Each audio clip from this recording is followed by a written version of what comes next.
guys, welcome to another video. Today I have the handmade watercolors that I mentioned in my last video. Some of you did mention that you wanted to see them, so I made it happen. I wasn't quite expecting to do a video since they're just dots, but they are very different from pretty much any watercolor that I have, so yeah, it could be interesting. They are mostly shimmers, so basically Felix Felicis, Verticerum, and Broth of Peace and Hortensia are shimmers.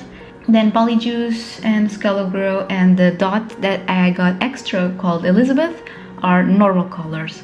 So right off the bat, these are super easy to reactivate, even though they're just little dots. Especially as the shimmers were super easy to reactivate, which I was not quite expecting, but it was a very nice surprise.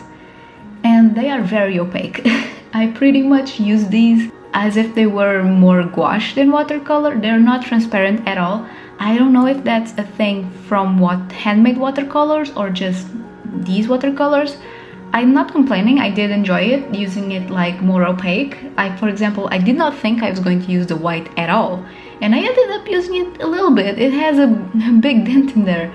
The one I use the least are the Polyjuice and the Elizabeth one because they're more earthy colors and they're not really my vibe. I don't really go for earthy colors. Here I'm just showing you the paper that speaks about the colors a bit more in detail. If you want to pause it and just read it, go ahead. But it just basically mentions what shimmers there are and just a little description of the colors. These watercolors are based on Harry Potter potions, so this is pretty much why I really wanted to buy them. And I also really enjoy the whole handmade watercolor things, but they are expensive, which I completely understand. You're supporting a small business. Doing your own watercolors is very time consuming, plus materials, so I totally understand the price.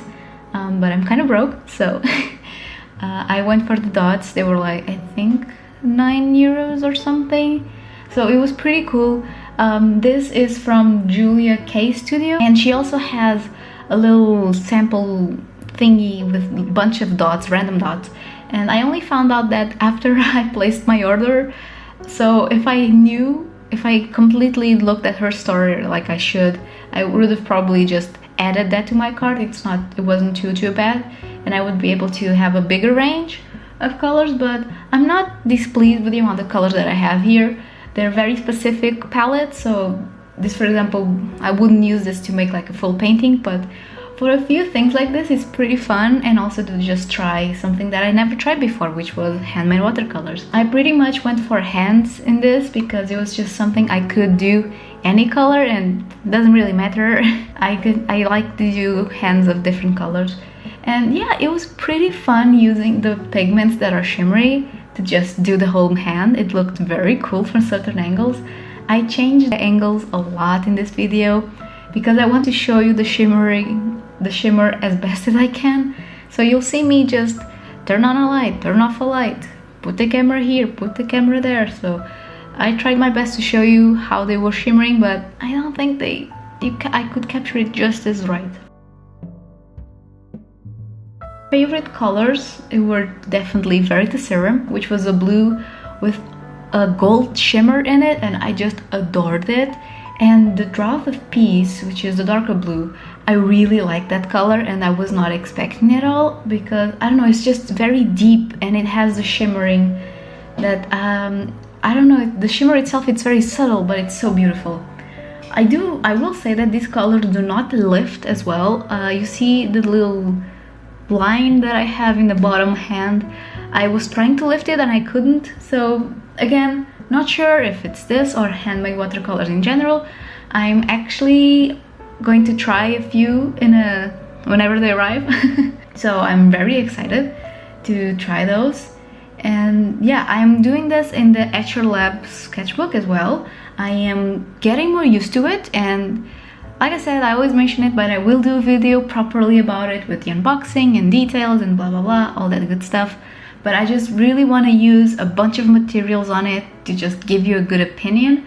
I really have to use gouache in it, but I haven't used gouache in a while, which I noticed the other day because I don't know why, I haven't used it. I've been using watercolor, ink, digital. I have been doing a few digital paintings, so I don't know what's going on. I haven't been in the gouache mood, but I do miss it. I really miss my baby gouache. So maybe next painting, maybe not next, but in the future, I'll do a gouache painting because I really miss it.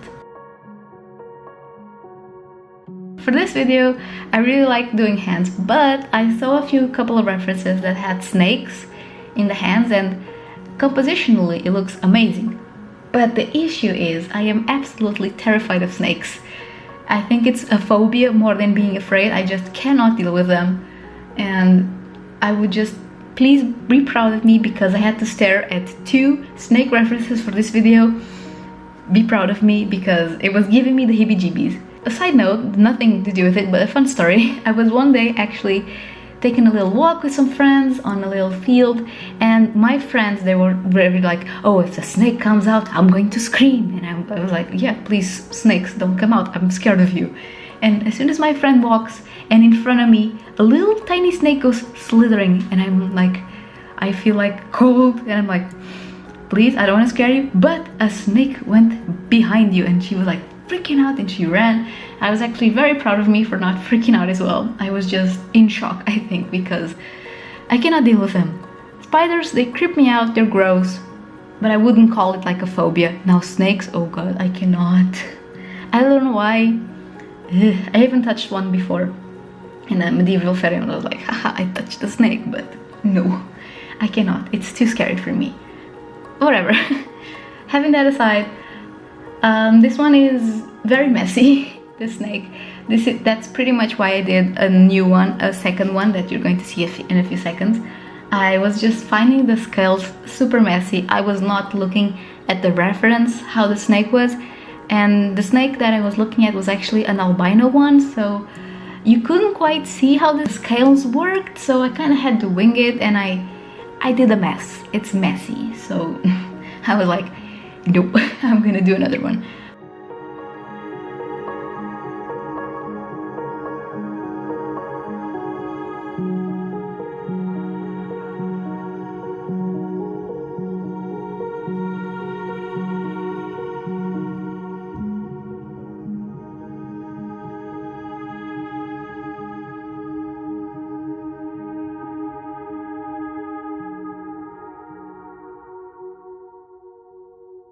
From this page, I really like the one I'm showing now, the blue with the moon. I think it looks pretty cool. It's super simple, but I really like the combination of the blue and the gold. And in that hand, I actually used the Vertiserum and the Drop of Peace, so I mixed them both. And for this hand, so this is the final hand I'm going to be doing. I went with a base of Amortentia, and then the snake will be Drop of Peace, because I really like how pink and blue looks. I think it's just a fabulous color combination. And I was trying to pick up the shimmer of the blue here. It does not quite work, which irks me. You can kind of see it there, but you can see the shimmer of the Vertiserum, especially in the dot. You can see the shimmering just going down as soon as I touch it, and you can tell they're very creamy. I was very happily surprised. I was expecting good things, of course, because I've heard so many great things about handmade watercolors. But yeah, I think the only thing that is not as great for me is that they're very opaque, at least these ones. Yeah, they don't allow a lot of lifting, so I don't know if it's just I might be very spoiled with my Sennelier watercolors, which are very transparent and allow lifting and all that good stuff. So I might be spoiled by that, but it was a super fun experience. I don't usually paint with shimmers. I mentioned in my art supplies, my watercolor videos, that I barely use my Gansai Tambi Starry Night palette, the shimmer ones. I have not used that in years. I used it for my last video, but it was just a small amount. I don't really use them in a very large amount in a piece. And for this one, I was just like, yeah, I'm gonna use it. Here I was going crazy again with the scales, and I was not even looking, so I was just like, no. I redid it, and I was just like, okay, no, I'm gonna do the scales right. And I don't think they came out perfect, but definitely came out better than whatever I was doing before. And I also mixed them a lot. I created a few darker purples and everything else. I think I mixed here the Amortentia with the Polyjuice, or the Drop of Death with the Amortentia. But the point is that I could very easily mix them, and they didn't quite look super muddy because they're very opaque anyway. And here, yeah, I was trying my best to show you how I was going to do the scales, and I was trying to focus at doing the shapes rather than just like a mess, which was I was doing before. Because, like I said, since I'm so scared of snakes, I haven't really practiced them. They are cool looking and they look amazing in photographs, but gosh darn it, it pains me to look at references from them. That and sharks. Cannot deal with sharks. I think it's the teeth. I cannot. So many teeth. And snakes, it's just, I don't like their teeth as well. Even though there's only 4, I don't like them as well.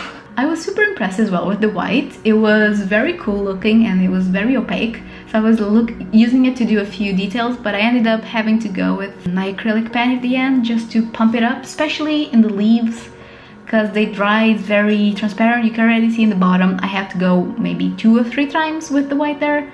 So yeah, here I had to go with my white pen, which is already also dying, so it didn't do anything as well. I really need to get a new one.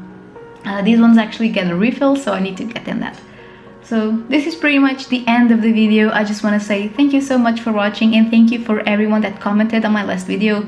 Let me know that you wanted to see these watercolors. I really like it when you guys comment, and just let me know what you guys want. I feel like we have a little community here, so I really like it.